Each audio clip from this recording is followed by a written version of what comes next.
मगाशी कृष्णाभाऊंनी सांगितलं, पोलिसांच्या भरतीमध्ये एकीकडे स्थानिक गडचिरोलीच्या मुलांनाच प्राधान्य द्यावं लागेल, इतरत्र कोणी कुठे जाऊ शकतं, पण गडचिरोलीच्या भरतीत मात्र आम्ही विशेष नियम तयार केला। गडचिरोलीमध्ये गडचिरोलीचे भूमिपुत्रच या भरतीमध्ये जातील। आज आपले हजारो तरुण हे पोलीस मध्ये त्या ठिकाणी लागले।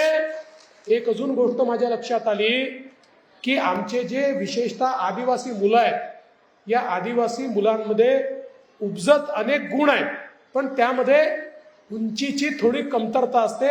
आमचा आदिवासी समाजाचा मुलगा आहे किंवा मुलगी आहे, ही साधारणपणे जेनेटिकली थोड्या कमी उंचीची असते आणि म्हणून अनेक वेळा पूर्णपणे शारीरिक दृष्ट्या फिट असलेले आमची आदिवासी मुलं उंचीच्या क्रायटेरियामध्ये पोलीस भरतीतनं बाहेर व्हायचे।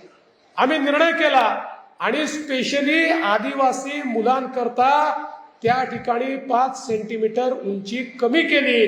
ते 5 सेंटीमीटर कमी उंची असली तरीही त्यांना पोलीसमध्ये भरती होता येतं, हा नियम केला। त्यामुळे मोठ्या प्रमाणात आता आमचे आदिवासी मुलं देखील, आमच्या आदिवासी मुली देखील आता पोलीसमध्ये भरती होऊ शकतायत। हे काम आपल्या सरकारने या ठिकाणी केलेलं आहे।